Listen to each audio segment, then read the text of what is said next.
Hello my wonderful, beautiful friends, guys. Welcome back to r/EntitledPeople, where people truly believe the world revolves around them. And in today's episode, guys, OP deals with a bratty teenager who ends up stealing her car, and dad defends him. Guys, I hope you enjoy the stories today. Don't shake your heads too hard. And as always, you can send or link your post to this email right here. We're diving in.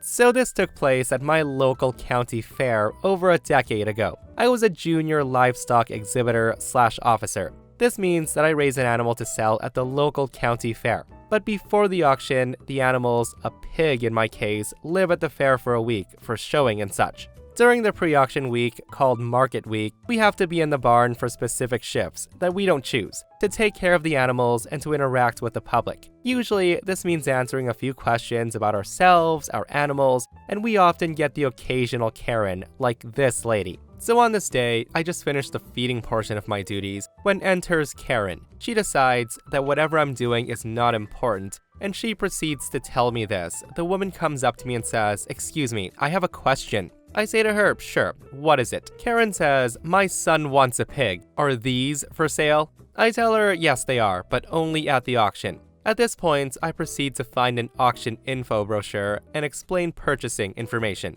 Karen says, "Oh no, I'm not gonna wait for the auction. My son wants one now." Meanwhile, the kid is screaming, "I want this one, pointing furiously at my pig. I tell him, "Well, that's my pig, but..."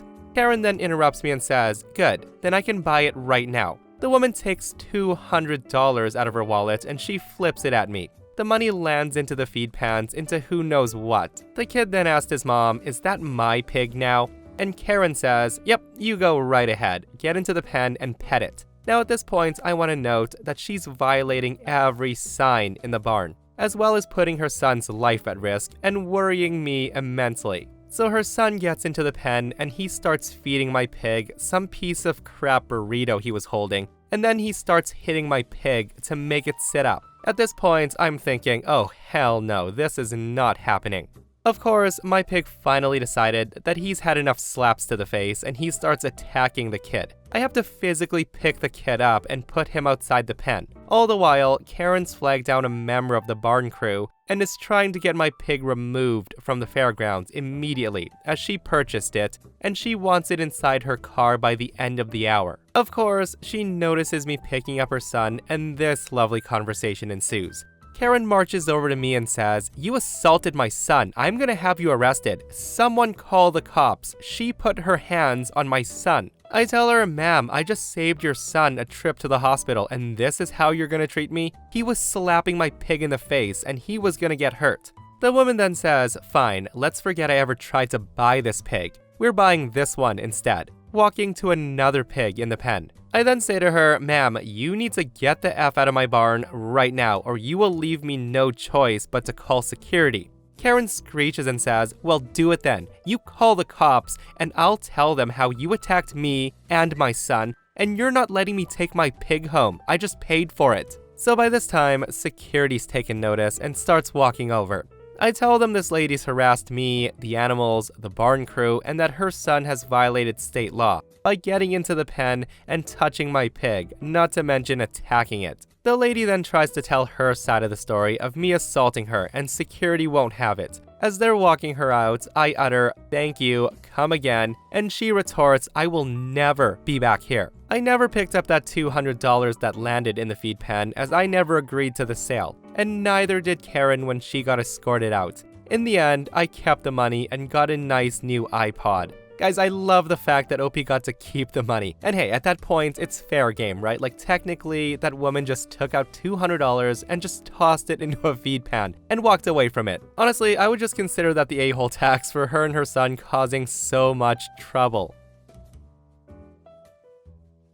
So I went to the wedding of a good friend of my significant other's last weekend. He's a lovely guy and his bride is amazing. We arrived at the church and we were rather early, but no biggie. I had 2 small bottles of a fizzy drink mix with me, so we sat outside the church, the weather was brilliant, and we enjoyed the atmosphere. Anyways, I'm a slow drinker with fizzy stuff, cause it tends to go to my head really quickly, so I maybe drank half of it when the other guests start to arrive. At first, everything's going great, but suddenly everyone stops talking, like it went silent. I had to ask my significant other what's going on because I'm only 5'1" while he's 6 feet, and he tells me that the groom's mother had showed up in a white, lacy gown resembling a wedding dress with a little veil thing in front of her face. Everyone was in shock. Luckily, the bridesmaids and the maid of honor were there before the bride, and I pulled the maid of honor to the side and asked her if this was planned that the mother of the groom was wearing white that resembled a wedding dress. Now it wasn't, of course. The bride and the mother of the groom had picked out a nice silvery dress for her, but being the entitled mother-in-law from hell, she had different plans.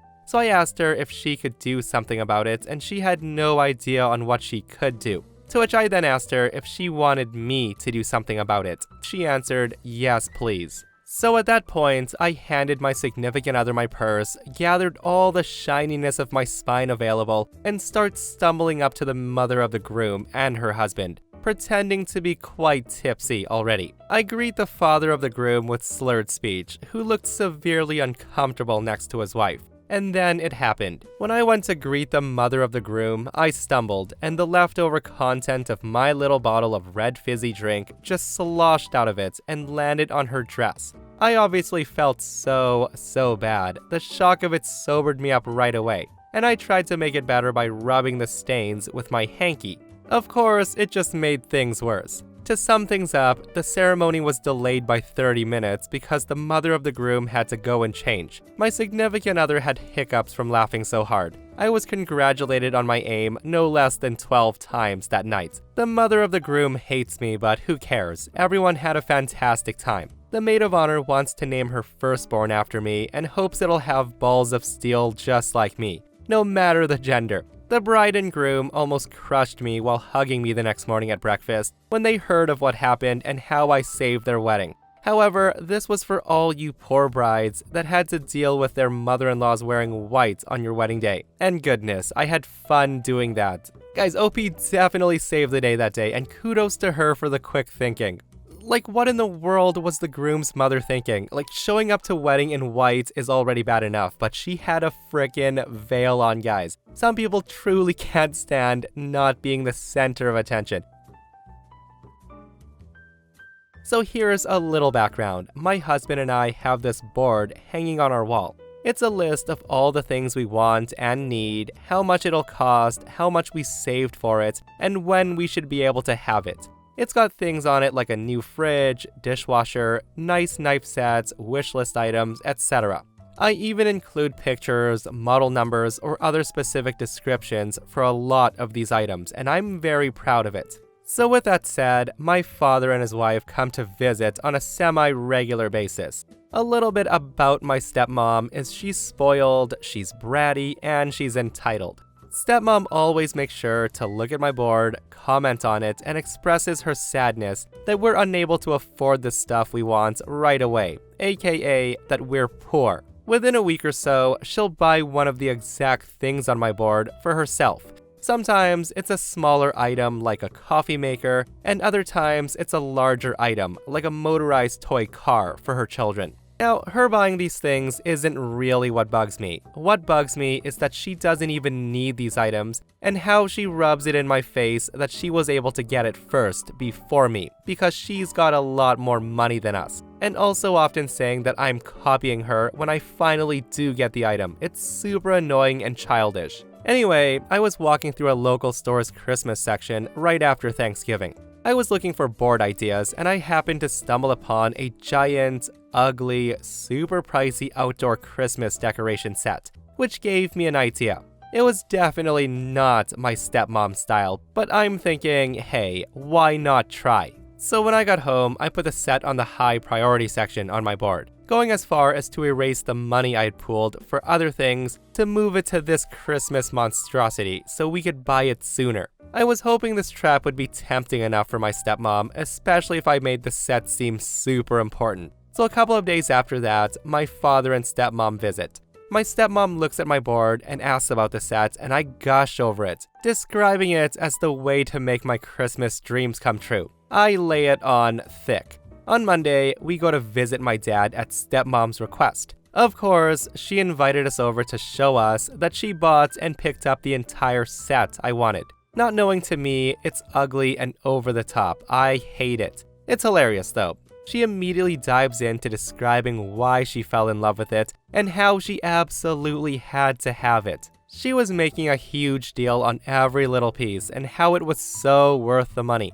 Finally, she concludes her gloat fest by telling me that I really do have great taste, and sorry she beat me to it. And that's when I say, oh, I actually don't like the set, I just put it on the board and said I liked it to mess with my husband. He hates over-the-top stuff like this crap. I'm glad you love it though. At that point, if her smile fell any harder, it would have fallen right off her face. The rest of the visit, she was really quiet. She didn't say much. She looked like a kid who got coal for Christmas. My dad kept asking her what was wrong, and he got a lot of "I'm fines." And finally, she got a headache and she went to bed early. She now refuses to talk to me, none of her usual texts or calls, and it's the best thing ever. I would also like to add that she put up those decorations on a Facebook cell group right after Christmas. So yeah, definitely the best Christmas ever. My goodness guys, I would have been driven crazy by stepmom. Like, what a childish, not to mention pathetic thing to do. Yeah, so I'm just gonna buy all the things that I don't need, that you want, just to throw it in your face because I'm rich and you're poor. Yeah, stepmom needs to grow the F up. Some frickin' people, I tell ya. So when I was entry level a long time ago, my boss made me come in the day after I discovered my dog dead in my room from choking on something it grabbed and swallowed on my desk. There were obvious signs that she panicked before she passed away. I tried to call in a sick day because I had a combination of grief and guilt, but my employer wasn't having it. I was only a few weeks into the job, so I didn't have any sick days, and I was fresh off of unemployment and I needed the job. I came in visibly sad. I tried to ask if I could go home one more time so I could grieve, and the boss I worked for didn't care and told me to man up, it's just a dog, and to get to work and you'll forget about it. Keep your mind busy. So hearing that, I was like, F it, and I let my feelings take over. I was openly crying and sobbing at my desk while working on my project and answering emails. And this is one of those modern open floor plan offices, with no walls and tiny partitions instead of cubicles. And everyone can see and hear me. I'm literally wiping tears off my face and desk as I work. When asked by my coworkers and people passing by what happened, I told everyone what happened to my dog, and that I didn't even have a chance to take care of her body, so she was lying in my bed dead, wrapped in my blanket until I could get home and figure out her cremation and burial stuff.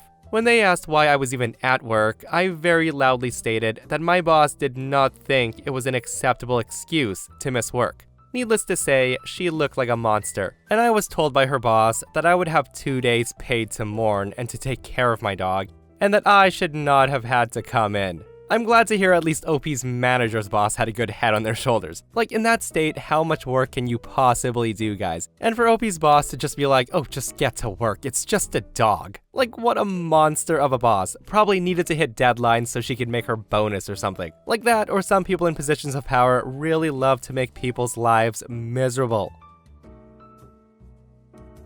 Alright, so I'm a 34-year-old doctor, and a part of my job entails being on call for 1 to 3 nights a week, twice a month. My fiancé Dale is 30 years old, and he's been saving with stepson's mom to buy their son Rex a car. My stepson Rex is 16 years old. He's got a license, but he has to borrow his mom's station wagon or his dad's beat-up pickup truck. The kid always complains that his mom's car is lame and embarrassing to be seen in, and that dad's can only hold 1 passenger, and it's not practical for a teen. So on to the main conflict. Yesterday, Rex texted me around 12 asking if he could borrow my car after school, because him and his friends wanted to go to the mall, but the bus route is too long, and could they borrow my car? I texted back saying, sorry, but no, I'm on call, I need my car. Can you ask your mom? He tells me, no. I told him sorry, but my answer is still no. I'm sure you'll find a solution. Ask your friends and you'll all figure it out. If you can see where this is going, you are less shocked than I am. So I was up in my home office when I heard Rex and his friends downstairs after school. I was going to see if they needed anything, but they left after a few minutes. An hour later, I went to the kitchen, cleaning up the empty bottles and wrappers from their snacks that was left all over the table. when I saw the spot where I left my keys empty, and I began to panic. First, I bolted to the door and I looked outside. My car was gone. I immediately dialed my stepson. He picks up and it's obvious that he's in a mall store that plays loud music. I tell him to get his ass home right now. And at that, he laughed and said that I'm not his mom. I can't tell him what to do, and he'll be home whenever he pleases. Now, I'm not proud of this, but I told him that he has 20 minutes to get home, or I'll call the police and report my car stolen. Because that's exactly what he did. He stole my car. Hearing that, Rex panics and says he can't find all his friends and drive home in 20 minutes as they're scattered throughout the mall. I told him, tough. Figure out a way to get my car back in 20 minutes or the cops are called. 10 minutes later, I get a text that he's in the mall parking lot and he'll be home soon. I then phone Rex's mom and informs her of the stunt, and she was madder than me when I told her that I was on call. She apologized and promised to talk with Rex and Dale as soon as possible. Minutes later, Rex came in,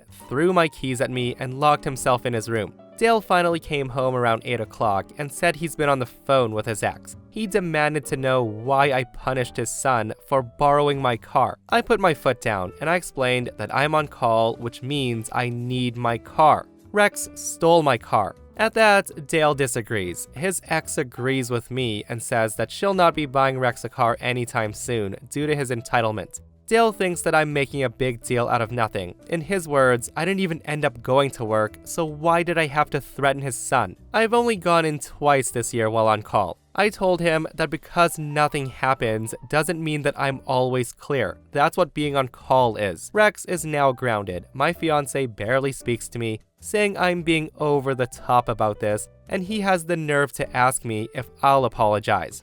I'm not budging, and I'm still pissed he doesn't get it. So am I the a-hole? So yeah, OP is definitely not the a-hole in this situation. It's her car, and she gave nobody permission to use it. And the kid clearly sounds like such a spoiled brat. And at 16 years old, the kid should know better. And I cannot believe, guys, that the dad sided with him and not OP, for goodness sake. Understand your fiance's career, sir. She's a medical doctor that's on call, and she even popped into the comments saying if she doesn't respond to the calls, then someone might die. So there is an update to this post, guys, and it says, so apparently Dale reads through the subreddit on his work breaks, and he texted me a link to my post during his break.